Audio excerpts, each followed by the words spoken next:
more than $1 million in bonuses. Lawmakers there also want some answers from the Treasury Department. How could all of this have happened? Joining us is Michigan Congressman Thaddeus McCotter. He is a member of the House Financial Services Committee where that hearing is taking place. He'll be questioning Mr. Liddy today. Congressman, good to see you. What will you be asking him?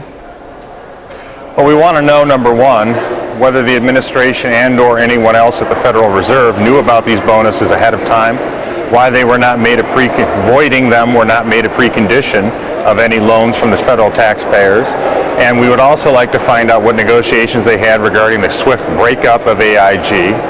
And these are issues that we think need to be brought out. The concern that we've always had is that with the TARP program, which I opposed, what you're looking at is the ability of the Treasury Secretary to put preconditions on a loan to companies such as AIG that find themselves too big to be fixed without taxpayer help. Why these were not put on as a condition, that these bonuses would not be allowed, that they would have to be renegotiated and voided before any taxpayer assistance comes forward, is a critical question. We learned yesterday that in the stimulus bill, which was passed by Congress, that there was a clause in there that said basically these bonuses were exempted if they were in place before the 11th of February, before last month. Was that a surprise to members of Congress? I think what it does is belies the argument that somehow the sanctity of contract could not have been voided by asking AIG to renegotiate. It also shows that there was a clear intent on Congress's part to protect those bonuses that were put in place. Otherwise, there would have been no need for this amendment to have been buried in a $1 trillion stimulus bill. Congress, what about getting this money back to taxpayers, which seems to be the goal? What about this idea that's being floated now on the Hill, taxing this bonus money, taxing it close to 100%? Well, there are three things that have to happen. One, regarding the bonus money, we should not turn the tax code into a penal code. The $30 billion the Treasury has authorized to AIG has yet to be released. That should be pulled back, and AIG should be demanded to go recoup that money or else forego the $30 billion that has been committed.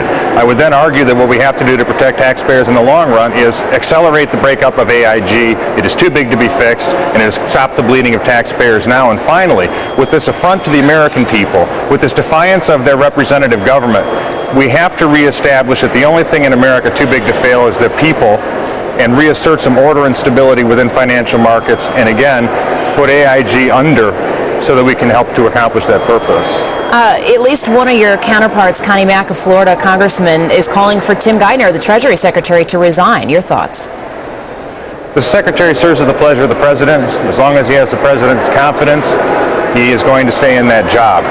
My concern is that we want to bring out whether or not there was due diligence here, what the facts of the case are, and I think it is far too premature to judge him. He certainly has not been accused of any malfeasance in this issue, and I would hope that we could focus on the issue at hand, which is protecting taxpayers, A, to recoup the millions in these bonuses, and B, to prevent billions more from going down the drain that is AIG.